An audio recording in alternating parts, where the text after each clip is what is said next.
ஆக ஸ்தோத்திரம். தொடர்ந்து நம்ம கர்த்தரை நம்ம தியானிக்க போகிறோம். இந்த நாளில் ஸ்தோத்திரம் எடுத்துக்கொண்ட தலைப்பு உகந்தது.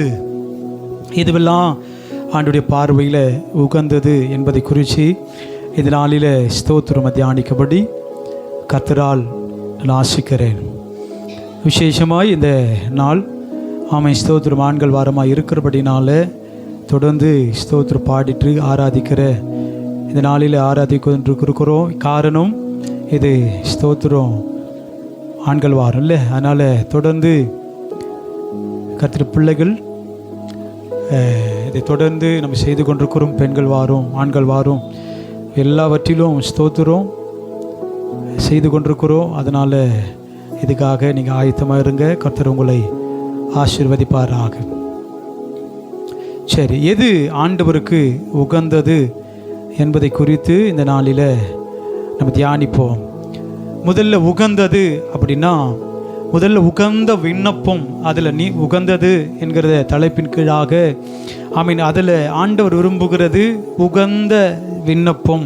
அதில் எடுத்து வாசிக்கலாம். 1 ராஜாக்கள் 3ஆம் அதிகாரம் அதனுடைய ஸ்தோத்திரம் 10வது வசனம் 10வது வசனம் வாசிங்க. 1 ராஜாக்கள் 3. ஆகையால் உமது ஜனங்களை நியாயம் விசாரிக்கும்படி நன்மை தீமை இன்னதென்று வகையறுக்கவும் அடியேனுக்கு ஞானமுள்ள இருதயத்தை ஸ்தோத்திரம் தந்தருளும். ஏராளமாக இருக்கிற இந்த உமது ஜனங்களை நியாயம் விசாரிக்க யாராலே ஆகும் என்றான். சாலமோன் இந்த காரியத்தை கேட்டது ஆண்டுடைய பார்வைக்கு உகந்த விண்ணப்பமாய் இருந்தது. நல்லா கவனிக்கணும். இங்கே கர்த்தருடைய பிள்ளைகள் இன்னைக்கு வந்திருக்கிற சபையே உங்களை பார்த்து நம்ம சொல்லுகிற முதல் காரியம் உகந்த விண்ணப்பம். அப்போ நம்ம விண்ணப்பம் எப்படி வேணாலும் செய்யலான்கிற அதை மாற்றி இங்கே சாலமோன் ஜெபிக்கிறார். ஆண்டுடைய சமூகத்தில் சாலமோன் ஜெபிக்கிறார். என்ன ஜெபிக்கிறாரு? ஜெபம். முதல்ல ஜெபத்தை, ஆண்டவரே அடியனுக்கு ஞானமுள்ள இருதயத்தை தந்தருளும். இப்போது ஜெபம் அப்படின்னா இன்றைக்கி நிறைய பேர் நம்ம எப்படி ஜெபிக்கிறோம் அப்படின்னா அப்படியே நம்ம கொஞ்சம் அப்படியே கற்பனை பண்ணி பாருங்கள். நம்ம ஜெபம் எதுக்கெல்லாம் ஜெபம் பண்ணியிருக்கிறோம் அப்படின்னா, ஆண்டவரே கடனை மாட்டும், பிரச்சனை மாறட்டும், வீடு வேணும், பைக்கு வேணும். ஜெபம் அப்படின்னா நம்ம தேவையை சொல்கிறது தான் ஜெபம் அப்படின்னு இன்றைக்கி நம்ம மாற்றிக்கிட்டோம். ஜெபம் என்பது நம்ம தேவை சொல்வது நல்லது தான், ஆனால் நம்ம தேவைக்காகவே ஜெபம் பண்ணிகிட்ருக்குறோம் நிறைய பேர். இங்கே சாலமோன் ஆண்டவர்கிட்ட ஜெபிக்கும்போது அவர் சொல்கிறாரு, ஆண்டவரே இந்த ஜனத்தை, இவ்வளோ பெரிய ஜனங்களை நான் நடத்துவதற்கு எனக்கு வேண்டிய ஞானத்தை எனக்கு என்ன பண்ணும், தந்தரணும்.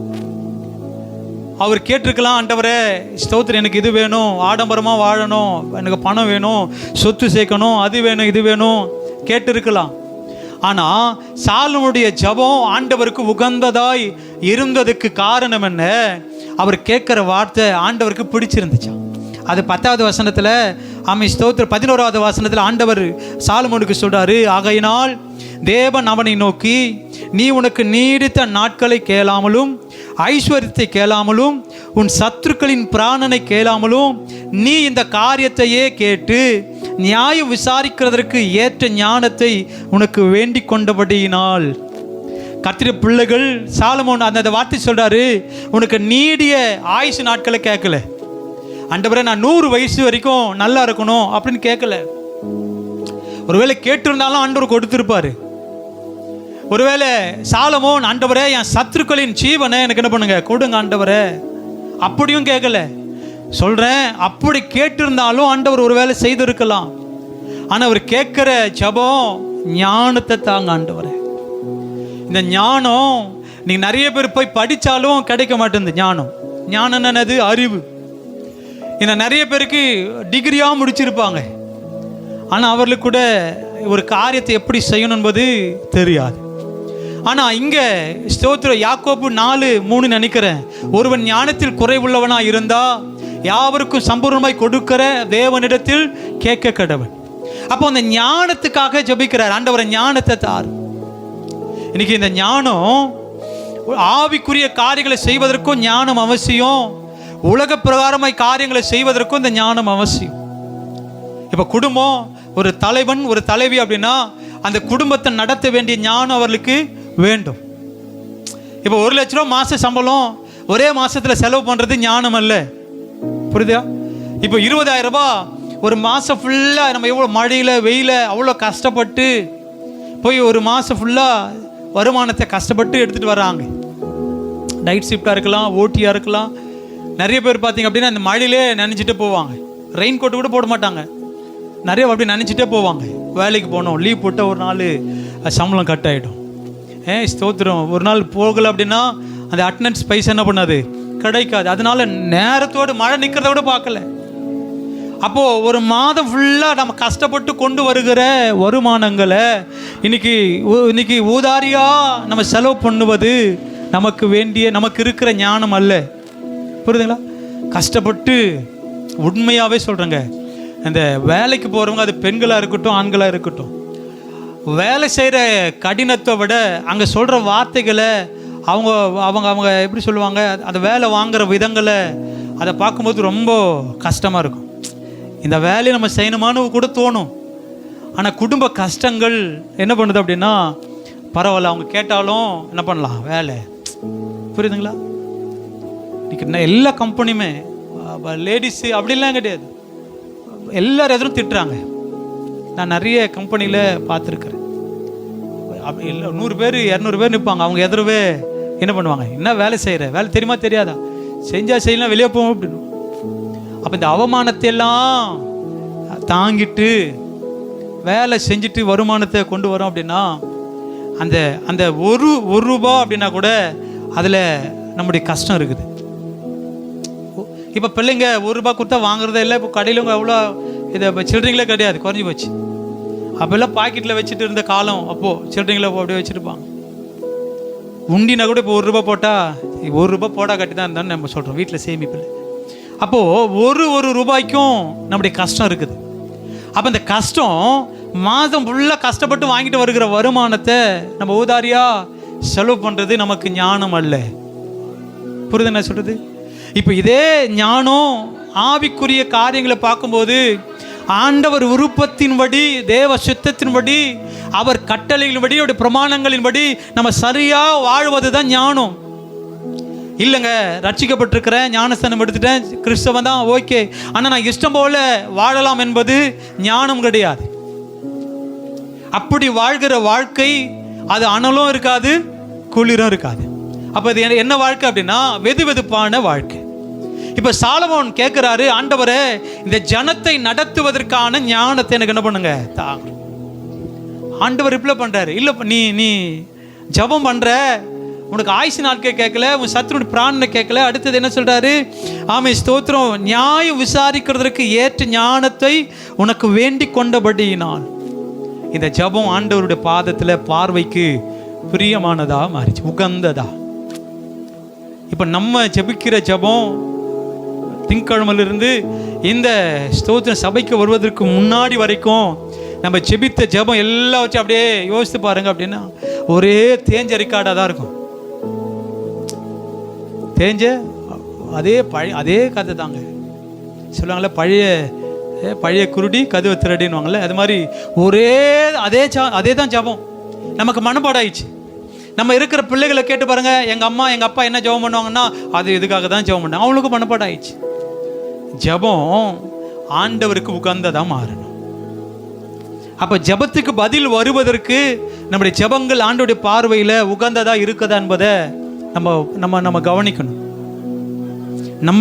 நம்ம இஷ்டத்துக்கு ஜபம் பண்ணக்கூடாது, இஷ்டப்படி என்ன பண்ணக்கூடாது. அதுதான் ஸ்தோத்திரம். மத்தேயு 6ஆம் அதிகாரம்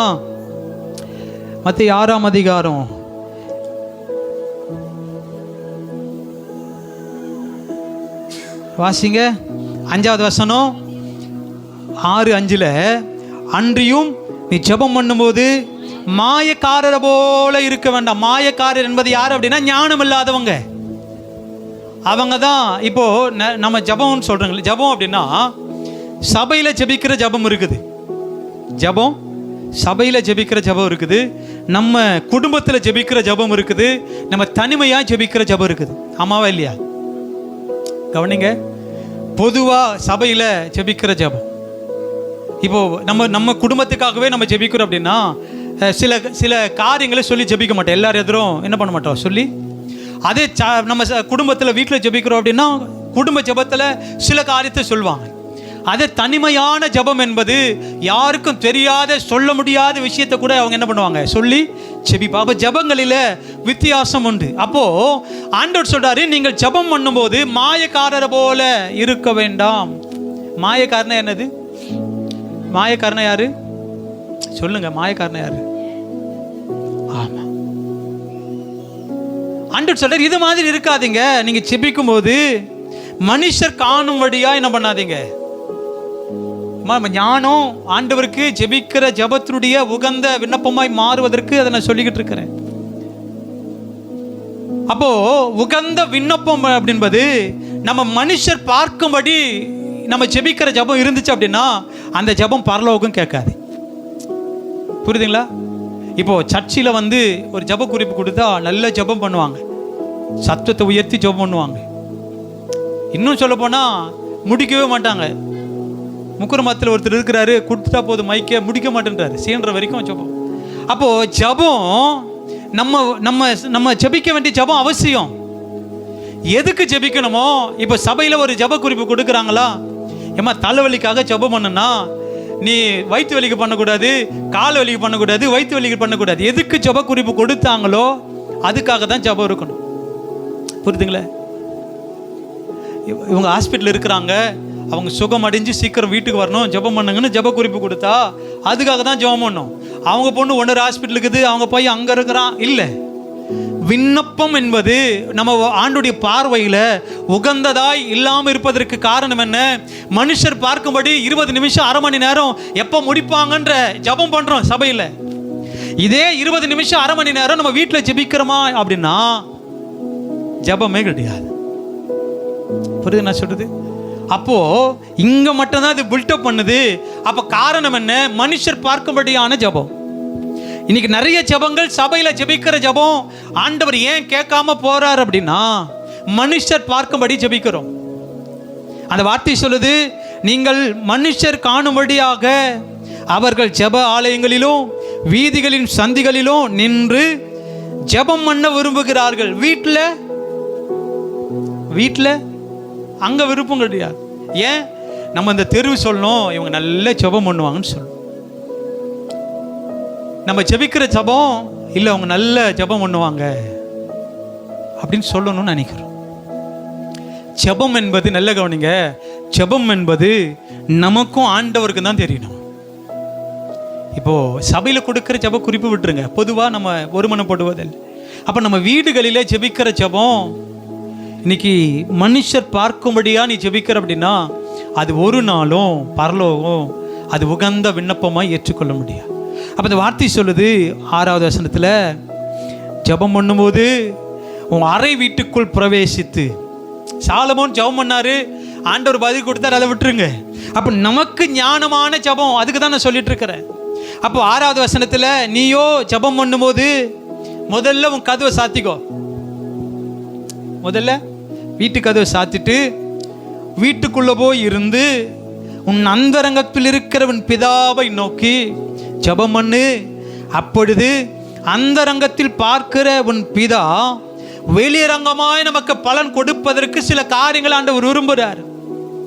அம்மா பர்சனலா உனக்கு ஆண்டவர் தேவை சந்திக்கணுமா, ஆண்டவர் சமூகத்தில் போய் அழறது மற்றவங்களுக்கு என்ன பண்ணக்கூடாது, மற்றவங்களுக்கு தெரியவே கூடாது. நீ அழுதுட்டு ஜெபம் பண்ணுறது வெளியில் வர பார்க்குறவங்களுக்கு என்ன பண்ணக்கூடாது, அழுது ஜெபம் பண்ணிட்டு வந்தன்பது தெரியக்கூடாது. சில பேர் அப்படி தண்ணியோ அப்படியே வரும், என்னம்மா இவ்வளோ நேரம் அழுதுட்டு ஜெபம் பண்ணேன், அப்போ அதுக்கான பதில் கிடையவே கிடையாது.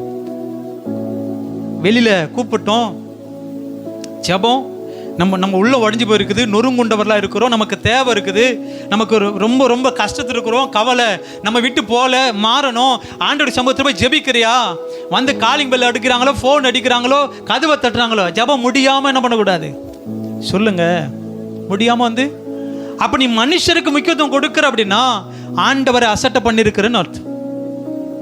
புரியுதுங்களா? நம்முடைய உகந்த விண்ணப்பமாய் மாறாமல் இருப்பதற்கு செல்ஃபோன் என்னப்போ, அதுதான் ஏற்கனவே கடந்த நாள் சொல்லியிருக்கிறேன்.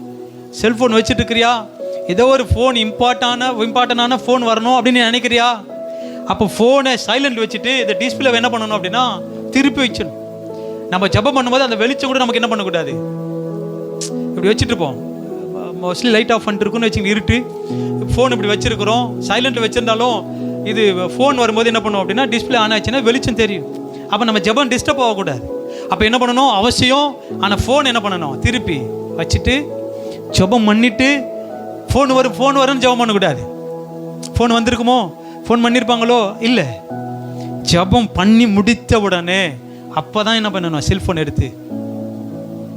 அப்போ இப்படி ஜெபிக்காமல் இருக்கிறதுனால தான் ஆண்டவர் சொல்கிறாரு சாலமோனை பார்த்து, எப்போ அவங்க ஆயுசு நாட்களை கேட்கல, அவங்க பக்கத்து வீட்டில் பைக் வாங்கிட்டாங்க, பைக் வாங்கணும்னு கேட்கல, அவங்க இதை செஞ்சிட்டாங்க அதனால அது கேட்கல, நீ கேட்ட வார்த்தை ஜெபம் ஆண்டவருக்கு என்ன பண்ணியிருக்குதான் பிடிச்சிருக்குதுன்னு சொல்கிறார்.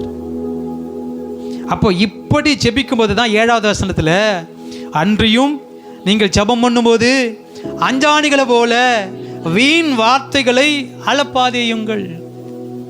ஜெபத்தில் வசனம் தான் இருக்கணுமே தவிர தேவையில்லாத வார்த்தை என்ன பண்ணக்கூடாது. ஜெபங்களில்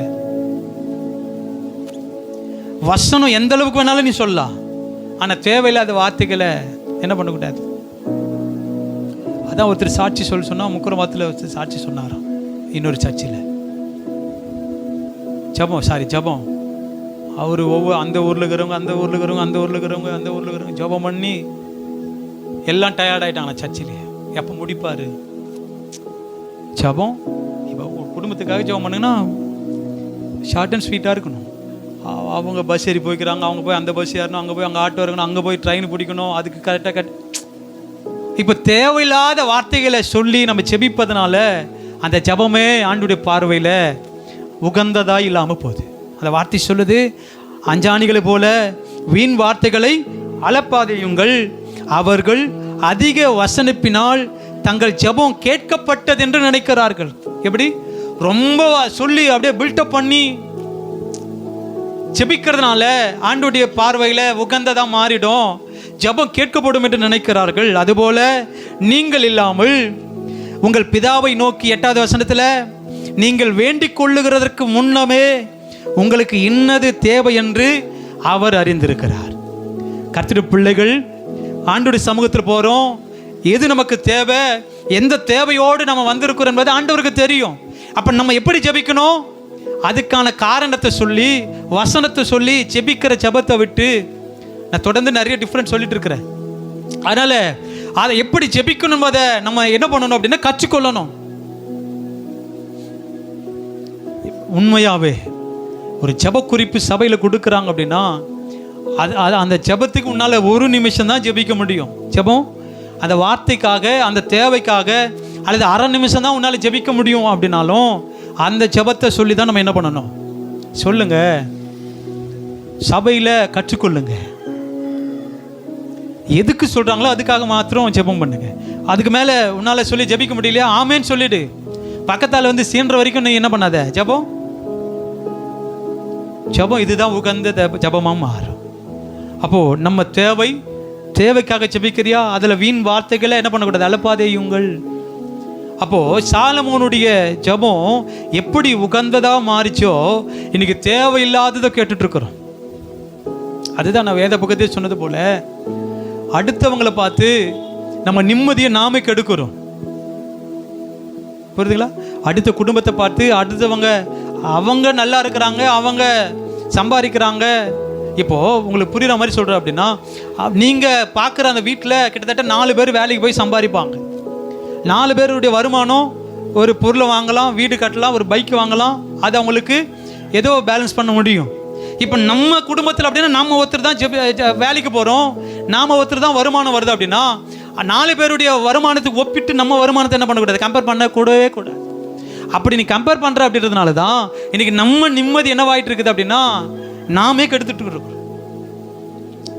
அப்போது தேவையில்லாததுக்காக என்ன பண்ணாதீங்க சொல்லி, எது நமக்கு தேவையோ, எது நமக்கு அத்தியாவசியமோ அதுக்காக ஜெபம் பண்ணுங்க. இப்போ நிறைய பேர் என்ன பண்ணிட்டோம், சைக்கிளில் கைலாங்கல்ல போட்டிருக்கிறோம். எத்தனை பேருக்கு அந்த அனுபவம் உண்டுன்னு தெரியல. கைலாங்கல்ல போட்டாச்சு சைக்கிளை. ஆனால் மெட்ராஸ்லாம் பார்த்தீங்கன்னா புதுசாக சைக்கிள் வாங்கி மறிக்கிறாங்க. அவங்களுக்கு கார் இருக்கும், பைக் இருக்கும், இப்போ ஏரோப்ளைன் கூட இருக்கும், ஹெலிகாப்டர் கூட இருக்கும். ஆனால் அதெல்லாம் விட்டுட்டு எதை வாங்குறாங்க அப்படின்னா சைக்கிள் தான் வாங்குறாங்க, வீட்டுக்குள்ளே மெரிக்கிறதுக்கு, உடல் ஆரோக்கியத்திற்கு. நம்ம என்ன பண்ணிட்டோம், கடனை கட்சியை வாங்கி இப்போ நம்மளால் 10,000 தான் முடியும், அதை எத்தனை கட்டிட்டு ஒரு பைக்கு வாங்கிட்டு வந்துடுறோம். பைக் வாங்கிட்டு சொகுசாக வரும். அப்போ தான் பிபி ஏறுது, சுகர் ஏறுது, அது ஏறுது. சைக்கிள் ஆண்டவர் கொஞ்சம் காலம் அனுமதிச்சிருப்பாரு, என் பிள்ளை கொஞ்சம் நாள் சைக்கிள் போட்டோம் பரவாயில்ல. நாமே இல்லை ஆண்டவரை அடுத்த லெவலுக்கு போனோம் அப்படின்னு அதை நாமே நம்ம முயற்சியில், நம்ம சுயத்தில் அடுத்த லெவலுக்கு நம்ம கேட்டு பிரயாசப்பட்டு பெறுவது இன்னைக்கு அநேகருடைய வாழ்க்கையில் ஆசீர்வாதமாக இருப்பதே கிடையாது. காரணம் என்ன, நமக்கு என்ன தேவையோ அதை மாத்திரம் என்ன பண்ணுங்க. இப்போ ஆண்டவரே 3 வேளை நான் சாப்பிடணும், இருப்பதற்கு ஒரு வீடு, இது நமக்கு அத்தியாவசியம். இது மாடி மேலே மாடி கட்டுறோம், அதை விட்டுருங்க. இருக்கிற வீடு நல்லா இருக்கணும். இப்போ வரப்போது மழை காலம், நிறைய வீட்டில் நம்ம இப்போ அந்த வீட்டுக்குள்ளே என்ன வச்சுருப்பாங்க அப்படின்னா குண்டா வச்சுருப்பாங்க, ஒழுகுறத வீட்டில் வரக்கூடாது அப்படின்னு குண்டா வச்சுருப்பாங்க. அப்போ நமக்கு என்னத்து ஆண்டவரை, இந்த ஓலை ஒழுகிட்டு இருக்குது ஆண்டவர், இதை நம்ம மாற்றுவதற்கு கொஞ்சம் என்ன பண்ணுங்க, உதவி பண்ணுங்க ஆண்டவரே. இது நமக்கு அத்தியாவசியம். ஆண்டவர் வீட்டை இடிச்சிட்டு ஒரு பெரிய வீட்டை கொடுங்க ஆண்டவர், 10 ரூபாய் கையில் இருக்காது, சேமிப்பு 100 ரூபாய் இருக்காது. ஆண்டவர் அந்த வீட்டை இடிச்சிட்டு பெரிய வீடு கட்டின ஆண்டவர், அவங்கள போல ஒரு ரூப் போட்ட வீடு ஆண்டவர் நமக்கு தருவார். ஆனால் நம்முடைய ஜெபங்கள் நம்ம அத்தியாவசியத்துக்கு தான் இருக்கணுமே தவிர ஆடம்பரத்துக்காக நம்ம என்ன பண்ணக்கூடாது, ஜெபம் செய்யக்கூடாது. புரியுது நான் சொல்றது? நம்ம தேவைக்கு தான் ஜெபம், ஆடம்பரம் பில்டப் பண்ணுறதுக்கு இதுக்கு இல்லை. சாப்பிட்றதுக்கு வழி இருக்காது, சாப்பிட்றதுக்கு அது வழி இருக்காது. நீங்கள் நிறைய பேர் என்ன பண்ணுறோம், வீட்டுக்காரர்கிட்ட எனக்கு இந்த நகையை வாங்கி கொடுத்துட்டிங்கன்னா அப்படி போட்டுக்குன்னு சாப்பிட்றதுக்கு வழி இல்லை. அதுதான் நான் சொல்லுவேன், கடங்கார காலி வச்சுட்டு இருப்பான். நமக்கு அவங்க சொல்லுவாங்க, இது ஒரு இதை மட்டும் எடுத்து கொடுத்துட்டா போதும், ஒரு செயின் சொல்லு, இந்த தாலி சரடு எடுத்து கொடுத்துட்டா போதும், வேற கேட்கவே மாட்டேன். நமக்கு என்ன தேவை, 3 வேளை சாப்பிட்றோமா, சாப்பாடு இருக்குதா, வீடு நல்ல இப்போ மழை வரும்போது ஒழுகாமல் இருக்குதா, இது நமக்கு. இப்போ சொல்லுவாங்க அடுத்த பிறந்துச்சான்னு தெரியல, ஆடி மாதம் பிறந்துச்சா, அடுத்த வரப்போகுது இல்லை சொல்லுவாங்க, ஆடினாவே கருப்புன்னுவாங்க. இப்போ அதெல்லாம் போயிடுச்சு, கருப்பு இப்போ வெள்ளையாகி போயிடுச்சு எல்லா வீட்டில். இப்போது சொல்கிறேன், அப்போ மழை காலம், இப்போது ரெகுலராக போகிறவங்களுக்கு டெய்லியும் சம்பளம் அப்படின்னா அடுத்த மாதம் வர மழைக்கு இப்போ நம்ம என்ன பண்ணணும், வருமானத்தை கொஞ்சம் சேமிப்பில் வைக்கணும். இப்போ நியூஸில் தான் போட்டாங்க, 150 ரூபா 200 ரூபா வச்ச தக்காளி பெட்டி இப்போ 450 ரூபா 500 ரூபா விற்குதான். இன்னும் மழை காலத்தில் இன்னும் ஏறுமோ இறங்குமோ தெரியல. அப்போது நம்ம ரெகுலராக போனால் தான் சாயங்காலம் கூலி வாங்கி வரோம் அப்படின்னா ஒரு 10 நாளைக்கு மழை வந்துச்சு, நம்மளால் என்ன பண்ண முடியாது, வேலைக்கு போக முடியல அப்படின்னா வருமானம் இல்லை. அப்போ இப்போவே இருக்கிறத சேமித்து வைப்பதற்கு ஆண்டவரே, இப்போ மழைக்கு முன்னாடி வேலைக்கு போகிறாங்க ஆண்டவர், தடை இல்லாமல் நல்ல சுகத்தோடு வெள்ளத்தோடு போய் சம்பாதிப்பதற்கு ஆண்டவர் பலனை தாரும். ஜெபம் அதுக்கு பண்ணுறது இல்லை. இன்னைக்கு இந்த மொழி யார் கண்டுபிடிச்சாங்கன்னு தெரியல. அந்த மொழி பாருங்க, அந்த மொழியில் அதுக்காகவே அவங்க எனக்கு 10,000 ரூபா போட்டிருக்கிறாங்க, அதனால நான் அவங்களுக்கு 15,000 ரூபா போடுறோம் அப்படின்னு நம்ம நினைக்கிறோம். இருந்தால் போடலாம், 15,000 இல்லை 20,000 கூட போடலாம். இல்லை அதுக்காக கடனை வாங்கி என்ன பண்ணக்கூடாது. அப்போ ஜெபம், ஆண்டவரே இதை நான் செய்வதற்கு இது ஒரு பரலோகம் திறக்கப்படட்டும். இந்த வார்த்தை சொல்லுது, நீங்கள் வேண்டிக் கொள்வதற்கு முன்னமே உங்களுக்கு என்ன தேவை, என் பிள்ளை எதுக்கு என் சமூகத்தில் வந்திருக்குது, என் பிள்ளை எதுக்கு ஜெபிக்க வந்திருக்கிறாங்க, எதுக்கு அழுகையோடு என் பிள்ளை என் சமூகத்துக்கு வந்திருக்குது என்பது ஆண்டவருக்கு தெரியும். அப்போ நமக்கு என்ன தேவையோ அந்த தேவைக்காக மாத்திரம் நீங்கள் என்ன பண்ணுங்க, சொல்லுங்க, அந்த தேவைக்காக மாத்திரம். அப்போ அதை விட்டுட்டு நம்ம தேவையில்லாததுக்கெல்லாம் நம்ம என்ன பண்ணக்கூடாது, ஜெபிக்க வீண் வார்த்தைகளை அலப்புற அப்படின்னா உன் ஜெபம் கேட்கப்படலைன்னு அர்த்தம். அப்போது அந்த ஸ்தோத்திரம் சாலமோன் எப்படி ஞானத்தை கேட்டாரோ அதுபோல் அந்த ஜெபம் எப்படி ஆண்டவருக்கு உகந்ததாக இருந்துச்சோ அதுபோல் நம்ம ஜெபமும் உகந்த ஜெபமாக இருக்குதா. இனி வருகிற ஜெபிக்க போகிற நாட்களில் தேவையில்லாததுக்காகலாம் ஜெபம் பண்ணாதீங்க. ஆண்டவரை பலவீனம், நான் வேலைக்கு போகணும், இப்போது வேலை இல்லை, வேலைக்கு போகணும் அப்படின்னா அதுக்காக நம்ம என்ன பண்ணலாம்? ஆண்டவரே நல்ல ஒரு வேலையை என்ன பண்ணுங்க தார். ஜெபிக்கும் போதே ஜெபம் பண்ணுங்க. வேலைக்காக ஜெபம் பண்ணுறியா? இப்போவே ஜெபம் பண்ண. ஆண்டவரே ஞாயிற்றுக்கிழமை லீவோடு ஒரு வேலை என்ன பண்ணுங்க. புரியுது என்ன சொல்கிறது? இப்போ ஃப்ரெஷ்ஷாக போகிறோம், ஒரு வேலைக்காக எதிர்பார்க்குறோம் அப்படின்னா ஜெபம் பண்ணுங்க. ஞாயிற்றுக்கிழமை ஒருவேளை கர்த்தரே அந்த வேலையை கொடுத்துருக்கிறாரா? அப்போ கர்த்தரே கொடுத்துருந்தா ஞாயிற்றுக்கிழமை ஆண்டவர் லீவுக்கு அதுக்கு வழி வாய்ப்பு என்ன பண்ணுவார்? ஏற்படுத்தி தருவார்.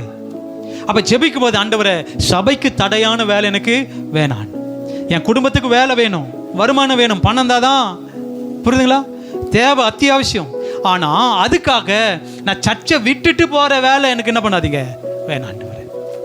அப்போ ஜெபிக்கும் போதே நம்ம ஜெபிக்கணும். ஆண்டவரே இப்போ ஜெபிக்கிற வேலைக்காக ஜெபிக்கிற அப்படின்னா ஆண்டவரே சபைக்கு தடையாக இருக்கக்கூடாது, அப்படி ஒரு வேலையை தாங்க ஆண்டவரே அப்படின்னு சொன்னால் அந்த ஜெபம் ஆண்டவருடைய பார்வையில் உகந்ததாக இருக்குமா இல்லாமல் இருக்குமா?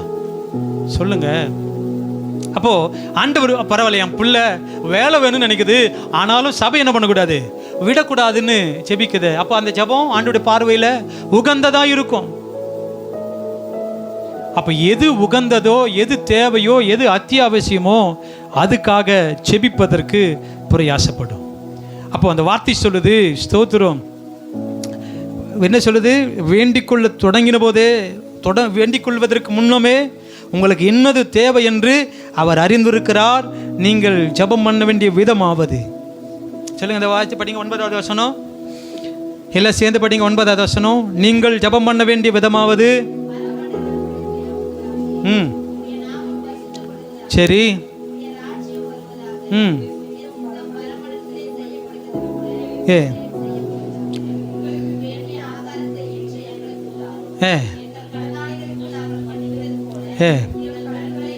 மன்னியும்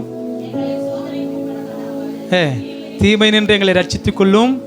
ராஜ்யமும் வல்லமையும் மகிமையும் என்றென்றைக்கும் உம்முடையவைகளே, ஆமே. அந்த வார்த்தை இப்படி தான் ஜெபிக்கணும்னு ஆண்டவர் விரும்புகிறார். எப்படி? எங்களுக்கு வேண்டிய ஆகாரத்தை இன்று எங்களுக்கு அத்தியாவசியம். எங்கள் கடனாளிகளுக்கு நாங்கள் மன்னிக்கிறது போல எங்கள் கடன்களை எங்களுக்கு மன்னியும். சோதனைக்குட்படாமல் தீமை நின்று எங்களை ரட்சித்துக் கொள்ளும். இது அத்தியாவசியம். அப்போ நம்ம ஜெபிக்கிற ஜெபம் ஆடம்பரமாக என்ன பண்ணக்கூடாது அப்படின்னா இருக்கக்கூடாது. அதுதான் அப்போஸ்தலர் 10ஆம் அதிகாரம் 35வது வசனத்தை வாசிங்க. 10:35. 10:35. எந்த ஜனத்திலாயிலும் அவருக்கு பயந்திருந்து நீதியை செய்கிறவன் எவனோ அவனே அவருக்கு உகந்தவன் என்றும் நிச்சயமாய் அறிந்திருக்கிறேன். உகந்தது எப்படி? எந்த ஜனத்திலாயினும் அவருக்கு பயந்திருந்து நீதியை செய்கிறவன் எவனோ. அப்போ ஆண்டவருக்கு பயப்படுவதும் ஆண்டவருக்கு உகந்தது. ஒன்று ஜபம், உகந்த ஜபமா எப்படி பண்ணணும் அப்படின்பதை நம்ம தியானித்தோம். ரெண்டாவது, எந்த ஜனத்திலாயினும் அவருக்கு பயந்திருந்து நீதியை செய்கிறவன் எவனோ அவனே அவருக்கு உகந்தவன். அப்ப ரெண்டாவது உகந்தது கர்த்தருக்கு பயப்படுகிற பயம் நம்முடைய வாழ்க்கையில இருந்தா நீங்க அவருக்கு உகந்தவர்கள். பயந்திருந்து நீதியை செய்கிறவன் எவனோ. இன்னைக்கு பயம் 128:1 அந்த அதிகாரம் முடிய கர்த்தருக்கு பயந்து அவர் வழிகளில் நடக்கிறவன் எவனோ அவன் பாக்கியவான் அப்படின்னு சொல்லி அந்த அதிகாரத்தை சொல்லப்படுகிற வாக்குத்தத்தங்கள்லாம் நமக்கு நம்முடைய வாழ்க்கையில் பழிப்பதற்கு கர்த்தருக்கு பயப்படுகிற பயம் ரெண்டாவது இருந்தா நீங்க உகந்தவர்களாக இருப்பீங்க. சொல்லுங்க, ரெண்டாவது என்ன உகந்தது? கர்த்தருக்கு பயப்படுகிற பயம். மனுஷன் பார்க்கறான் அப்படி என்கிறதுக்காக பயப்படக்கூடாது. மனுஷன் பார்க்கறானோ இல்லையோ, பரலோகம் என்ன கவனிக்குது. புரியுதுங்களா? இன்னைக்கு நிறைய பேர் பயந்து செய்கிற சில காரியங்கள் மனுஷனுக்கு, ஆனால் ஆண்டவருக்கு அந்த வார்த்தை சொல்லுது, நீங்கள் பயந்திருந்து நீதியை செய்கிறவன் எவனோ அவனே அவருக்கு உகந்தவன். அப்போ கர்த்தருக்கு பயப்படுகிற பயம் நம்முடைய வாழ்க்கையில் இருக்கணும். பயந்து நீதியை செய்யணும், ஆண்டவர் விருப்பத்தை செய்யணும். அப்போ பயம், ஒரு மனுஷனுடைய வாழ்க்கையில் பயம் அற்று போகுது அப்படின்னா, கர்த்தர் மேலே வச்சிருக்கிற பயம் கொஞ்சம் கொஞ்சம் குறையுது அப்படின்னா, நீ ஆண்டவர் விட்டு தூரம் போயிட்டு இருக்குன்னு அர்த்தம். ஒன்றும் இல்லைங்க, நீங்கள் கம்பேர் பண்ணி பாருங்களேன். மனுஷனுக்கு பயப்படுகிற பயம், ஆண்டவருக்கு பயப்படுகிற பயம், இந்த ரெண்டு விஷயத்தை நீங்கள் ஒப்பிட்டு பார்த்தாவே உங்களுக்கு தெரியும் நம்ம எந்த அளவுக்கு ஆண்டவருக்கு பயப்படுறோம், எந்த அளவுக்கு உலகத்துக்கு மனுஷனுக்கு பயப்படுறோம். அப்போ அந்த வார்த்தை, நீதியை பயந்திருந்து நீதியை செய்கிறவன் எவனோ அவருக்கு உகந்தவன். சர்ச்சில் எத்தனை பேர் இருக்கிறாங்க என்பது அவசியம் இல்லை, எத்தனை பேர் ஆண்டவருக்கு பயந்து வாடுற என்பது தான் அவசியம். ஆண்டவருக்கு பயந்து நீதியை செய்யலை அப்படின்னா அவங்க அந்த அதுக்கான ஆசீர்வாதத்தை அவங்க இழந்து போகிறாங்க. அப்போ நாம கர்த்தருக்கு பயப்படுகிற பயம், இன்னும் சொல்லணும்னா சபைக்குள்ள வந்துட்டோம் அப்படின்னா, இன்னைக்கு உண்மையாவே சபைக்குள்ள வந்துட்டுமா, அது சபைக்குள்ள வந்துட்டோம் அப்படின்னா சில காரியங்களை செய்யலாம். இதில் ஆல்ரெடி தொங்க விட்டுருந்தா எங்கே ஆச்சுன்னு தெரியல. செல்ஃபோன் இப்போ பேசாதீர்கள் இருக்குமா, என்ன இருக்கும், செல்ஃபோன் பேசாதீங்கன்னு இருக்குமா, அது தொங்க விட்டுருந்தோம். செல்ஃபோன் நமக்கு தேவை, அதை வாங்கும் போதே கற்றுங்க, சைலண்டில் எப்படி வைக்கிறது, சுவிட்ச் ஆஃப் எப்படி பண்ணுறதுன்னு கற்றுக்கணும். சர்ச்சுக்குள்ளே வரும்போது சைலண்ட் பண்ணுறது எப்படின்னு கற்றுங்க. கடையிலே கேட்டாவே சொல்லுவாங்க எப்படி எதை அழுத்தினா சுவிட்ச் ஆஃப் ஆகுன்றதை. நீங்கள் நிறைய பேர் எப்போ சுவிட்ச் ஆஃப் ஆகுதுன்னா சார்ஜ் இல்லாமல் தான் சுவிட்ச் ஆஃப் ஆகிறது தான் அதிகம். அப்போ சபைக்குள்ளே வரும்போது சில காரியங்களை விடணும், சில காரியங்களை பயந்து. வேதம் சொல்லுது, இஸ்ரவேல் ஜனங்களை பார்த்து யோசியா சொல்றாரு, பயந்து அவரை சேவிக்க கடவீர்கள், பயந்து. அப்போ சபைக்குள்ளே வந்துட்டோம் அப்படின்னா நமக்குள்ள பயம் வரணும். என்ன வரணும்? ஃபேன் அதிகமாக வருதுன்னு குளிர் வரதில்லை, கரண்ட் ஆஃப் ஆகிட்டா வேர்த்து போகிறதில்லை. சபைக்குள்ளே வந்தாலே நமக்கான ஒரு பயம் வரணும். இது யாருடைய சமூகம் சொல்லுங்க? இது கர்த்தருடைய சமூகம். ஆண்டவர் என்னை கவனிக்கிறார்.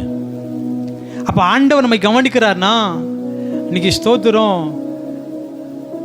அப்போ எந்த அளவுக்கு நம்ம பயபக்தியாக பர்ஃபெக்டாக சபையில் உட்காரமோ அந்த அளவுக்கு தான் ஆண்டவர் வார்த்தை சொல்லுது, அவருக்கு உகந்தவனாய் மாற முடியும். வரோம், சுமந்துட்டு வரோம், எடுத்துகிட்டு வரோம், கவலையை அப்படியே கடந்து போகிறோம்.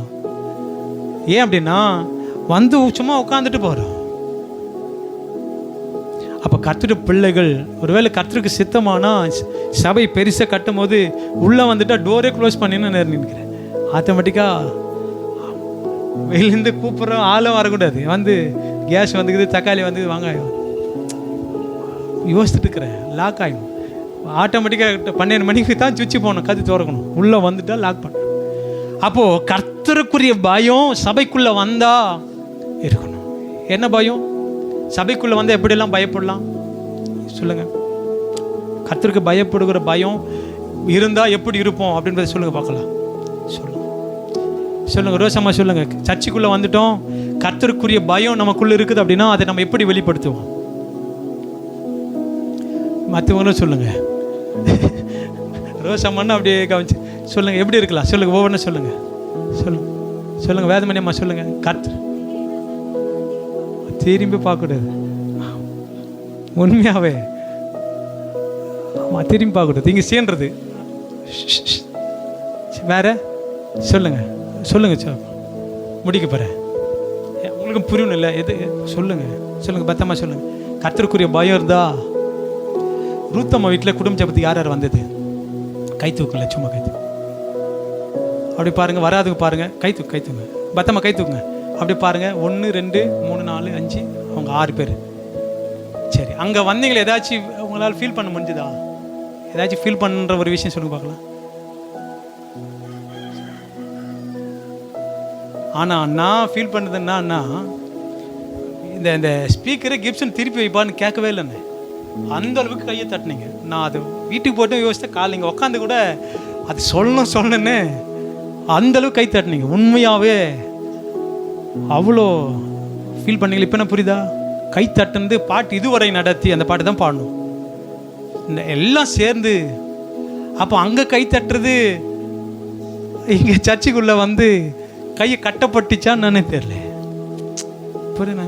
உண்மையாகவே நான் இந்த வாரமே சொல்ல நினச்சேன், அடுத்த வாரம் ஒரு 2 பாட்டு மியூசிக் ஆஃப் பண்ணிட்டு தான் கையை எப்படி தான் தட்டுறேன்னு பார்க்கணும். அவ்வளோ. அதே மாதிரி நகுமம்மா வீட்லேயும் அதை நான் ஃபீல் பண்ணேன்.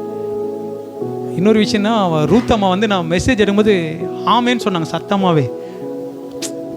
வரல 2-3 பேர் தான் அன்றைக்கி வந்துருந்தோம். அவங்க இடையில ஆமேன்னு சொன்னாங்க. அதெல்லாம் ஃபீல் பண்ணேன். அப்போ சர்ச்சுக்குள்ளே வந்தால் ஒருவேளை சின்ன ரூமாக இருந்தால் தான் கை தட்டுமா, அவங்கள மாதிரி தான் கல்லுங்களை போட்டு தான் அவங்கள உட்கார வைக்கணும்னு நினைக்கிறேன். சர்ச்சுக்குள்ளே கல் கொட்டிட்டு சேர் போட்டால் சேரு இல்லை, வேதமாக நான் கீழே உட்காந்து ஒருவேளை கல்லை கொட்டிட்டு அதை குத்தும் போது கை தட்டுங்களான்னு தெரியல எனக்கு. இல்லை அவ்வளோ. அப்போ சர்ச்சுக்குள்ளே வந்தால் ஒரு பாட்டு போடுறோம் அப்படின்னா கையை தட்டி முதல்ல என்ன பண்ணணும், ஒருத்தர் சொல்லுங்கள், இல்லைங்க இந்த வாரம் என்னம்மா கையை தட்டினேன், கை வலியாக இருக்குது சொல்லுங்க. அண்ணா சொல்கிறதால நாற்று நட்டேன் கை வலிக்குது, அரை பார்த்தேன் கை வலிக்குது சொல்கிறோமா இல்லையா? கை தட்டி யாருக்காச்சு. தாவீது சொல்கிறாரு, 10 நரம்பு வீணையினால ஆண்டவர் என்ன பண்ணணும், பாடி கீர்த்தனை பண்ணணும். அப்போ கீர்த்தனை பண்ணணும்னா எங்கே பண்ணுறோம்? பாட்டு புக்கே பிரித்து பாட போகிறது இல்லை. சரி, அட்லீஸ்ட் செல்ஃபோன்லேயும் தேடி பாட்டு பாட போகிறது. கை சும்மா தான் இருக்குது, ஏன் கை தட்ட மாட்டேன்றது தான் தெரியல. பாடுவது அது ஆண்டவரை மகிமைப்படுத்துறது, துதிப்பது ஆண்டவரை. ஜபம் அப்படின்னா எத்தனை பேருக்கு முட்டி போடணுன்ற உணர்வாச்சு இருக்குது? போடவே தேவையில்லை, முட்டி போட தேவையில்லை. முட்டி போடணுங்கிற உணர்வு எத்தனை பேருக்கு வருது சொல்லுங்க, புரியுதா? ஜபம் அப்படின்றோம். ஜபம் அப்படின்னா சும்மா அப்படியே ஆக்ஷன் இல்லை, முட்டி போடணுங்கிற உணர்வு நமக்குள்ளே இருக்குது. அப்படின்னா நீங்கள் கர்த்தருக்கு பயப்படுகிற பயம் ஒன்றுக்குள்ளே சொல்லுங்க. முட்டியோடு தான் வலியோடு தான் வருது, முட்டி வலியோடு தான் சொல்லுங்க. அப்போ இந்த வார்த்தை சொல்லுது, வாசிங்க மறுபடியும். எந்த ஜனத்திலாயினும் அவருக்கு பயந்திருந்து நீதியை செய்கிறவன் எவனோ அவன்தான் அவருக்கு உகந்தவன். அப்போ நீதி சபைக்குள்ளவே நீ செய்யல அப்படின்னா நாம் எப்படி வெளியில் போய் செய்வோம்? சர்ச்சுக்குள்ளவே கையை தட்டத்துக்கு வைக்க போடுற ஒரு வேளை நம்மை கொண்டு இந்த கிராமங்களில் சுவிசேஷ ஊழியர் செய்வதற்கு தேவ சித்தமாக இருந்து நம்ம எல்லாம் கிளம்பி போனா இங்கேயே கை தட்டல, எப்படி போய் வெளியில் கை தட்டுவோம்? இங்கேயே ஜபிக்கிறது இல்லை, எப்படி வெளியில் போய் ஜப குறிப்பு கொடுத்தா? ஆரம்பத்தில் இருந்த வேகம் இன்னைக்கு சொல்ற நம்ம சபையில் இல்லவே இல்லை, நிறைய சபையிலே இல்லை. ஜப குறிப்பு கொடுத்தா மூஞ்ச பார்த்துக்குது பக்கத்தில், நீ யார் பண்ணல, அவங்க வந்துக்கிறாங்க இப்போ அவங்க பண்ணணும். ஜப குறிப்பு நம்ம பண்ணணுங்கிற உணர்வு நமக்குள்ள இல்லை அப்படின்னா நீ தேவனுக்கு பயந்து இருந்து நீதி செய்கிற பிள்ளைகளா இருக்க முடியாது. புரியுதுங்களா? சொல்லுங்க. அதான் சொல்லுவாங்களா, என்னது அறையில் ஆடாதவன். இது நம்ம புதுசா இருக்குது. அம்பலத்தில் ஆடாதவன ஃபர்ஸ்ட், அம்பலத்தில் ஆடாதவன் அறையில் ஆட முடியாது, அறையில் ஆடாதவன் அம்பலத்தில் ஆட முடியாது. உங்களுக்கு புரியல? வீட்டுக்குள்ள ஆடாதவன் வெளியில் ஆட முடியாது, அப்படி சொல்லிடுறோம். 10க்கு 10 ரூமில் ஆடாதவன் ஒரு மண்டபத்தில் போய் என்ன பண்ண முடியாது, அதுதான் அதோட அர்த்தம். அப்போ இங்கேயே ஜப குறிப்பு கொடுத்தா ஜபிக்க நம்மால உணர்வு இல்லை. பாட்டு பாடுறாங்க, பக்கத்தில் கையை தட்டுறாங்க, நமக்கு கையை தட்டணுன்ற உணர்வு இல்லை. கையை தட்ட தானே தூக்கம் வராது, வாயை தந்து பாடினா தானே தூக்கம் வராது, முட்டி போட்டால் தானே முழங்கால் வலி வலி இல்லாமல் வீட்டுக்கு போக முடியும். சொல்லுங்க. அப்போ வேதம் சொல்லுது, பயந்திருந்து நீதியை செய்கிறவன் எவனோ. வசனம் கொடுத்தா போட்டா போட்டி இருக்குதா? ஒரு வசனம் படிங்க அப்படின்னா நான் என்ன சொல்றேன், 3 பேர் படிக்கிறியா 4 பேர் படிக்கிறியா, முடிகிற வரைக்குமே படிக்க, ஏன் விட்டுற? புரியுது நான் சொல்றேன்? வசனம் படிக்கிறோம், 2 பேர் பரவாயில்ல படி. எனக்கு காது கேட்காம போயிதா? இப்போ ஒருவேளை பாட்டு பண்ண கூட நீங்கள் ஒரு ராகம் அந்த ஒரு அப்போ விட்டுடலாம், முடிகிற வரையும் படிங்க. நாம 119 சங்கீதம் 1லேருந்து அதிகாரம் முடிய படிக்க சொல்கிறேன், மூச்சு வாங்க போகிறதுக்கு. ஒரு வசனம் படிக்கிறது எல்லாம் சேர்ந்து தான் படிங்க. உகந்த விண்ணப்பம், உகந்த மனுஷன் யார் அப்படின்னா கர்த்தருக்கு பயந்திருந்து நீதியை செய்கிறவன் எவனோ அவன்தான் அவருக்கு உகந்தவன். அல்லேலூயா. தெரிஞ்ச பாட்டு சர்ச்சில் வந்து பாட தெரியல, நமக்கு மைக்கு குத்தா தான் பாடுமான்னு தெரியல, அதையும் சொல்லுங்க. ஒரு 10 மைக்கு கூட வாங்கி போட்டுடலாம், பாட்டு பாடணும் சேர்ந்து. எங்க ஒரு மனம் உண்டோ அங்கதான் சொல்லுங்க. ஒரு ஒரு ஒரு ஒரு ஒரு வாக்குத்தத்த வசனம் ஆண்டவர் நம்மோடு கூட பேசுகிறாரு, நமக்கு பிரயோஜனத்தை பேசுகிறாரு, ஒரு ஆமே நம்மளால் சொல்லி அதை ஏற்றுக்கொள்ள முடியல. ஒரு ஆமேன்னு சொல்கிறதுக்கு சந்தில் இதில் ஒரு விஷயம், ஒரே ஒருத்தர் தான் ஆமேன்ட்டா அவங்களுக்கு வெக்கம் வருது பாரு. ஆமேன்ட்டா அடுத்த ஆமேன் அவங்களுக்கு சர்ச்சை முடிகிற வரைக்கும் வரவே வராது. எதுக்கு நம்ம மட்டும் தனியாக போய் சொல்லுங்க? அது அது வாக்குத்தத்தத்தை நம்ம பெற்றுக்கொள்வதற்கு தான். அவங்க சொல்கிறாங்களே இல்லையோ, ஆகாஷை கூட ஆராதனை ஆமேன்னு சொல்லுங்கன்னு வேணும்னாரு. அப்பவும் நீங்கள் சொல்கிற மாதிரி நானே மைக்கில் ஒரு ஆமேன்னு சொல்லிட்டேன். சொல்லணுங்க. ஆண்டவர் நம்மோடு கூட பேசுகிறாரா? ஆமேன். ஆமேன்னா என்ன அர்த்தம் சொல்லுங்க. உனக்கு சூனி மண்ணை கடுவது அப்படின்னா நீங்கள் என்ன பண்ணக்கூடாது? அப்போ ஆமேன் அப்போ சொல்லக்கூடாது. அப்போ கவனிக்கும் போது தானே என்ன பேசுகிறாங்க என்பது. அல்ல இல்லைன்னா நம்ம தூக்குறவங்களும் சொல்லிடுறோம், தூங்காதவங்களும் சொல்கிறோம். அது ஒரு அப்போ இந்த வாக்கு தத்தத்தை நம்ம கேட்கும்போது ஆண்டவர் நமக்காக பேசுகிறாரு அப்படின்னா ஆமேன்னு சொல்லணும். என்ன சொல்லணும் சொல்லுங்க? என்ன சொல்லணும்? இது நீ வேலு சொல்லணும் எல்லா ஆராதனையிலும். அப்போ ஆமேன்னு சொல்கிறது கர்த்தருக்கு பயந்திருந்து நீதி செய்கிறவர். இருக்கட்டும், யாருமே சொல்ல தேவையில்ல, நீ மட்டும் தான் சொல்லு, என்ன போட்டு அதனால ஏதாச்சும் பனிஷ்மெண்ட்டா? உனக்கு தான் உணர்வு இருக்குது, நீ ஆமேன்னு சொல்லியிருக்கிற. மற்றவங்களுக்கு உணர்வு இல்லை, ஆமேன்னு சொல்லல உட்காந்துட்டு இருக்குது. அப்போ கற்று பிள்ளைகள் நீதியை செய்கிறவர்களாய், அப்போ நீதி செய்கிறவர்களாய் நம்ம என்ன பண்ணணும் அப்படின்னா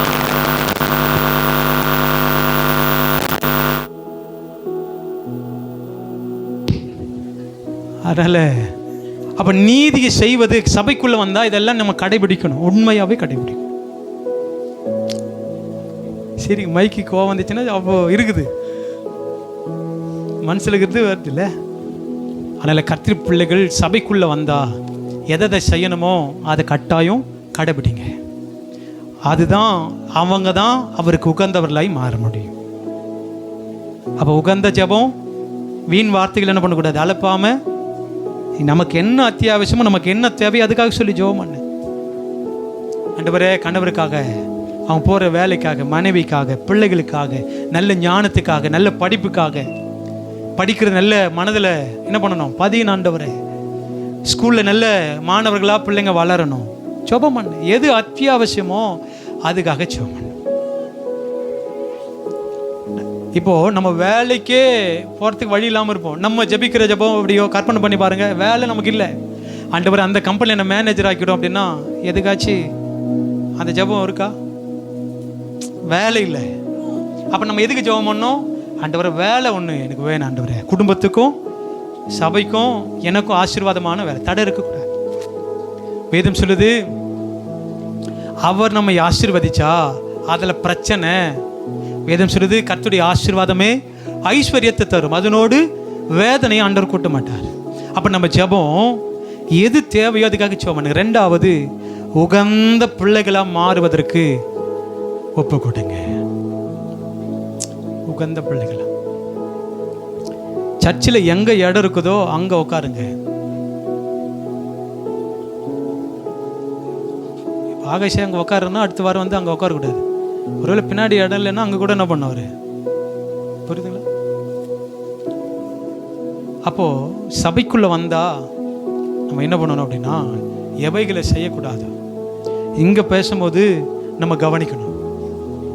அதனால் பேசுகிறவங்க பெரிய ஆள் இல்லை, புரியுது நான் சொல்லுவேன். கர்த்தருடைய வார்த்தை பேசுகிறாங்க, அப்போ அந்த வார்த்தையை நம்ம கேட்கணும். இந்த வார்த்தை எந்த மனுஷனுடைய இருதயத்தில் இருக்குதோ அவங்களுக்கு தான் அந்த வாழ்க்கை மாறும், வித்தியாசப்படும். அப்போ நம்ம செய்ய வேண்டிய காரியம் சபைக்குள்ளே வந்தால் ஆராதனை அப்படின்னா ஒருவேளை உட்காந்துனே ஆராதிங்க அப்படின்னு ஊழியக்கார் சொன்னால் உட்காந்து ஆராதிங்க. முழங்கால் படிட்டு ஆராதிங்க அப்படின்னா சொல்லுங்கள் என்ன பண்ணணும்? எழுந்து நின்று ஆராதிங்க அப்படின்னா முழங்கால் படியிடுவதற்கு உங்களுக்கு கால் வலிக்குதா, எழுந்து நில்லுங்க. புரியுதுங்க? ஒரே ஆள் கூட பரவாயில்ல, எழுந்து நின்னுங்க. ஆராதனை நம்ம உட்காந்துட்டு ஆராதிக்கிறோம் அப்படின்னா அது ஆண்டவர் அசட்டை பண்ணணும்னு அர்த்தம். பாடல் தெரிஞ்ச பாடலை நம்மளால் பாட முடியல அப்படின்னா நீங்கள் ஆண்டோடைய சமூகத்தை அசட்டை பண்ணுறீங்கன்னு அர்த்தம். படிக்க தெரிந்த, நமக்கு படிக்க தெரியும், பைபிள் படிக்க தெரியல, வெக்கப்படுறோம் அப்படின்னா அது உகந்தவளாய் நீ ஒரு நாளும் மாற முடியாது. கையை தட்டுற சத்தம் வெளியில கேட்கணுங்க. பாடுறோம், துதி எடுத்தால் சாத்தான் ஓடுவா. எங்க எடுக்கிறோம்? மைக்கில் பாருங்க தான் தொண்டை கட்டுற மாதிரி எடுக்கிறோம். நம்ம எங்க எடுக்கிறோம்? துதிக்க துதிக்க லூக்கா செய்யப்படுவாங்க, துதிக்க துதிக்க இன்பம் பெருகுது, துதிக்க துதிக்க கிருபை. அப்போ துதிக்கிற சத்தம் கேட்கணும். எல்லாத்துக்குமே, ஜபத்துக்கும் அண்ணால போல முணுமுணுக்கிறது, ஆராதனைக்கு முணுமுணுக்கிறது, வசனம் படிக்க சொன்னா முணுமுணுக்கிறது, ஒரே ஒரு வாயத்தை வந்து நீங்க சொல்ற ஒரே ஒரு பகுதி நாத்துமாவேன்னு சொல்லிட்டா போதும், மைக்கே எடுக்க தேவையில்ல, அவ்வளோ சத்தம் கேட்குது. நாத்துமாவேன்னு ஆரம்பிச்சா போதும், வருது பாரு சத்தம். இப்போ எங்க பசங்க புதுசா ஆசீர்வாதம் கூட அவனுக்கும் என் கூட சொல்றானு, அதுக்கு தான் வாயை திறக்கிறோம். அலங்கம் இடிவதற்கு ஆர்ப்பரித்தார்களாம், துதித்து ஆண்டவரை பாடி ஆர்ப்பரித்தார்கள், இன்னும் ஆர்ப்பரித்தார்கள். அப்போ அலங்கம் எரிக கோட்டை விழுவதற்கு வாயை திறக்காத வரைக்கும் உங்களுக்கு முன்னாடி இருக்கிற கோட்டைகளும் ஒரு நாளும் விழாது. சபை எதுக்கு தெரியுமா? கற்றுக்கொள்வதற்கு தான் சபை. நம்ம எல்லாம் மாணவர்கள், கற்றுக்கொள்ள தான் வரும், கற்றுக்கொள்ள தான் வரும். யாரும் இதில் பெரிய ஆளு இல்லை, சின்ன ஆளு கிடையவே கிடையாது, எல்லாம் சமம் தான். வேதம் சொல்லுது, ஒருவன் ஸ்தோத்திரம் முதல்வனா இருக்கணும் அப்படின்னா, ஊழியக்காரனா இருக்கணும் அப்படின்னா, முதல்ல எல்லாருக்கும் என்ன பண்ணணும்? வேலையாளா இருக்கணும், வேலை செய்கிறவளா இருக்கணும். அப்போ இதில் பெரிய ஆள் சின்ன ஆள் இல்லை. சபைக்குள்ளே வந்தால் நம்ம எல்லாம் கர்த்தருடைய பிள்ளைகள். அவரை மட்டும்தான், அவருடைய நாமத்தை மாத்திரதான் மகிமைப்படுத்த வந்திருக்குமே தவிர என்ன பில்டப் பண்ணுறதுக்கோ நம்மை பில்டப் பண்ணுறதுக்கோ சொல்லுங்க. அப்படி பில்டப் பண்ணுறோன்னா அன்னைக்கு வந்ததும் வேஸ்ட்டு தான். அதுக்கு நம்ம வேலைக்கே போயிருக்கலாம், சாவுக்கே போயிருக்கலாம். சபைக்குள்ளே வந்திருக்கிறோமா, ஆண்டவருக்கு பிரியமானவர்களா உகந்தவர்களாக மாறுங்க. அப்போ 2 விஷயத்தை சொல்லியிருக்கிறேன். சாலமோனுடைய விண்ணப்பத்தை ஆண்டவர் அங்கீகரித்ததுக்கு, உகந்த விண்ணப்பமாய் மாறினதற்கு அவர் கேட்ட வார்த்தை, அவர் அறிக்கை செஞ்ச வார்த்தை. ஆண்டவர் சொல்றாரு, இப்போ ஆயுசு நாட்களை தான் கேட்கணும், ஆயுசு நாட்களை தானே கேட்கணும், சொத்து சுகத்தை தானே கேட்கணும். ஆனால் நீ என்ன பண்ற? ஞானத்துக்காக ஜபிக்கிறீங்க. ஆண்டவர் செஞ்சாரு, ஜனத்தை நடத்துவதற்கான ஞானம் நம்ம கேட்கணும். ஆண்டவரே, என் குடும்பத்தை கட்டி எழுப்புவதற்கான ஞானத்தை எனக்கு என்ன பண்ணுங்க தாரும். ஆல்ரெடி கொத்தனார் கட்டிட்டு இருக்கிறான்னு கேட்காதீங்க. கடன் இல்லாமல் வாழ்வதற்கு நான் சொல்கிறேன், ஆண்களை விட பெண்களுக்கு தான் அந்த பொறுப்பு அதிகம். அதை ஏன்னா நாங்கள் வேலைக்கு போடுவோம், இங்கே காரிய வருது எங்களுக்கு தெரியாது கடங்காரு, அதனால் பெண்கள் தான் என்ன பண்ணோம் அப்படின்னா கொஞ்சம் சேமிப்பில் அதை கேளுங்க. ஆண்டவரே, என் குடும்பத்தை கட்டி எழுப்புவதற்கு எனக்கு வேண்டிய ஞானத்தை தாரும், என் குடும்பத்தை நடத்துவதற்கு ஞானத்தை தார். பணம் வந்தால் மாத்திரம் போதாது, அது எப்படி செலவழிக்கிறோம் என்பது ரொம்ப ரொம்ப அவசியம். பணத்தை எப்படி ஸ்தோத்திரம் செலவழிக்கிறோம், எப்படி பயன்படுத்தும் என்பது மிக மிக அவசியம். 10,000 ரூபாய் வாங்கும் போது செலவு பண்ணுன்னு வச்சிங்களேன், இப்போ 5,000 ரூபாய் தான் வருமானம் வருது, அதை நீ செலவு என்ன பண்ணணும்? குறைக்கணுமே தவிர அதை விட டபுளாக என்ன பண்ணக்கூடாது சொல்லுங்க. அப்போ நமக்கு வேண்டிய ஞானம், ஆண்டவரே ஞானத்தை தாரும் குடும்பத்தை நடத்துவதற்கு. ஆண்டவரே, பயத்தோடு இருந்து நீதியை நடப்பிப்பதற்கு எனக்கு ஞானத்தை தாரும். சபைக்குள்ளே எப்படி இருக்கணும், வெளியில் எப்படி இருக்கணும், புறஜாரி இடத்துல மற்ற ஜனங்கள் இடத்துல நான் எப்படி நடந்து கொள்ளணும், நான் என்ன பேசணும். அப்போ அந்த வேண்டிய ஞானத்தை அப்பா கிட்ட என்ன பண்ணுங்க கேளு. குறையா இருக்கிறியா, அப்பா கிட்ட கேளு. ஞானத்தில் குறைவுள்ளவனாக இருந்தா சம்பூர்ணமாய் கொடுக்கிற அவரிடத்துல கேட்க கடவுள் கேள்வி. நீங்க கேளுங்க, ஞானமா வாழணும், ஞானமா செய்யும், ஞானமா செய்யும். எல்லா கண்களை மூடி அப்பா சமூகத்தில் முழங்கால் படிட்டு, ஆண்டவரே ஞானம், சாலமோனுடைய விண்ணப்பத்தில் இருந்த ஞானம், சாலமோன் கேட்ட வார்த்தையில் இருந்த ஞானம், எங்கள் குடும்பத்துக்காக நாங்கள் செபிப்பதற்கும் அந்த ஞானத்தை தாரும். ஆண்டவரே, நாங்கள் ஜெபிக்கிற ஜெபம் உமக்கு உகந்த விண்ணப்பமாக மாறுவதற்கு நீ ஒப்பு கொடுக்கிறையா, நீ ஒப்பு கொடுக்கிறையா. எத்தனை பேர் ஹல்லேலூயா ஹல்லேலூயா பிரைஸ் தி லார்ட். இஸ்ரவேலின் ராஜாவே, என் தேவனாம் கர்த்தரே, நான் உம்மை வாழ்த்துகிறேன், நன்மைகள் நினைக்கிறே. இஸ்ரவேலின் ராஜாவே, என் தேவனாம் கர்த்தரே, நான் உம்மை வாழ்த்துகிறேன், நன்மைகள் நினைக்கிறே. இயேசுவே,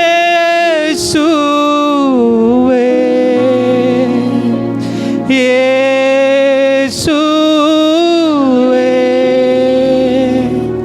இயேசுவே,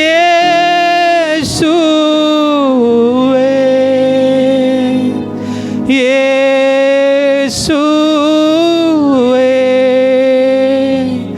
நன்றி நன்றி ராஜா, அளவில்லா அன்பிற்காக நன்றி நன்றி நாதா, அளவில்லா அன்பிற்காக எதிர்க்கிறவர் முன்பிலோ தள்ளினவர் மத்தியில் வந்தியாயத்தப்படுத்தி அன்பாக கனம் பண்ணீனே. சொல்லுங்க. எதிர்க்கிறவர் முன்பிலோ தள்ளினவர் மத்தியில் வந்தியாயத்தப்படுத்தி அன்பாக கனம் பண்ணீனே. கரங்களை உயர்த்தி இயேசுவே,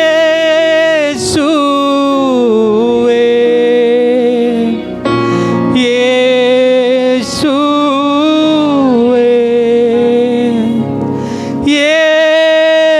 இயேசுவே, இயேசுவே, நன்றி நன்றி நாதா, அளவில்லா அன்பிற்காக நன்றி நன்றி நாதா, அளவில்லா அன்பிற்காக என்ன நான் செலுத்திடுவேன், ஆயிரம் பாடல்களோ என் உயிர் காலும் முழுதோ ரட்சிப்பை உயர்த்திடுவே. என்ன நான் செலுத்திடுவே, ஆயிரம் பாடல்களோ என் உயிர் காலும் முழுதோ ரட்சிப்பை உயர்த்திடுவே. சொல்லுவோ இயேசுவே,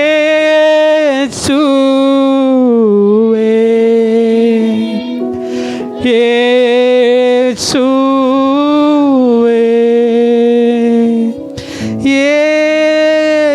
இயேசுவே, இயேசுவே, நன்றி நன்றி நாதா, அளவில்லா அன்பிற்காக எங்க மேல வச்சிருக்கிற அன்பு. நன்றி நன்றி நாதா, அளவில்லா அன்பிற்காக. ஜெபிக்கிறையா, எங்களுக்கு வேண்டிய ஞானத்தை தாரும். ஞானம் இல்லாதிருக்கிற எங்களுக்கு கர்த்தர் ஞானத்தை தாரும். நாங்கள் ஞானத்தோடு வாழ என்ன செய்யணும், என்ன பேசணும், என்ன செயல்படுத்தணும் என்பதை ஆண்டவரே ஒவ்வொரு குடும்ப தலைவனுக்கும் தலைவிக்கும் கர்த்தர் தாரும். வீணானவைகளை கர்த்தர் எடுத்து போடும். எங்கள் ஜெபத்தில் அளப்புகிற காரியங்கள் இருக்கக்கூடாது, அளப்புகிற வார்த்தைகள் இருக்கக்கூடாது. சாலமோனை போல ஞானமாய் செபிக்க, ஞானமாய் வாழ, ஆண்டவர் உமக்கு உகந்த மனுஷனாய் வாழ, பயந்திருந்து நீதியை செய்கிற மனுஷன் எவனோ அவன் அவருக்கு உகந்தவனாயிருப்பான். எங்களை மாற்றும் ஆண்டவரே. இன்னைக்கு வந்த ஒவ்வொரு பிள்ளைகளும் கரத்தில் ஒப்பு கொடுக்கிறோம். ஒவ்வொருவரையும் கர்த்தர் ஆசீர்வதியும். சின்ன பிள்ளைங்களுக்கு பெரியோர் வரைக்கும் ஆசீர்வாதம் தங்கட்டும். கிருபைகள் நடத்துட்டையா, உடைய கிருபையில் நிலை நிற்க கர்த்தர் உதவி செய்யும். எனக்கு சாட்சி சொல்லியிருக்கிற ஒவ்வொரு பிள்ளைகளை கர்த்தர் ஆண்டவரே அவருடைய தேவைகளை சூழ்நிலை கர்த்தர் சந்திப்பீராக. யெகோவா ஈரே, எல்லாவற்றையும் செய்கிறவராய், சந்திக்கிறவராய், எல்லாவற்றையும் பார்த்து கொள்ளுகிறவராய் குடும்பத்தில் வாரும். ஆண்டவரே இன்னைக்கு கொடுத்த காணிக்கைக்காக ஸ்தோத்திரம். எந்த நிலைமையில் கொடுத்தார் என்பது கர்த்தர் அறிவீர். கையின் பிரயாசத்தை ஆசீர்வதியும். ஆண்டவரே இன்னைக்கு பாடின ஸ்தோத்திரம். ஆண்டவரே கிப்சனுக்காக, ஆராதித்த ஆகாஷையாவுக்காக, காணிக்க பாடல் பாடின ஆனந்தையாவுக்காக, சத்தத்தை கேட்கிற பார்க்கிற எல்லாருக்காக செபிக்கிறோம். எல்லாரையும் கர்த்தர் ஆசீர்வதியும். கிருபைகள் சூழ்ந்து கொள்ளட்டும். இந்த மாதத்தின் கடைசி ஞாயிறில் கர்த்தரங்களை கொண்டு வந்திருக்கிறேன். இந்த மாதம் முழுவதும் நடத்தினீர், இன்னும் நடத்தும். ஆசீர்வதி. தேவைகள் சந்திக்கப்படட்டும், பலப்படுத்தும். இயேசுவின் நாமத்தில் செபிக்கிறோம். எங்கள் செபம் கேளும் எங்கள் ஜீவனுள்ள நல்ல பிதாவே. ஆமென்.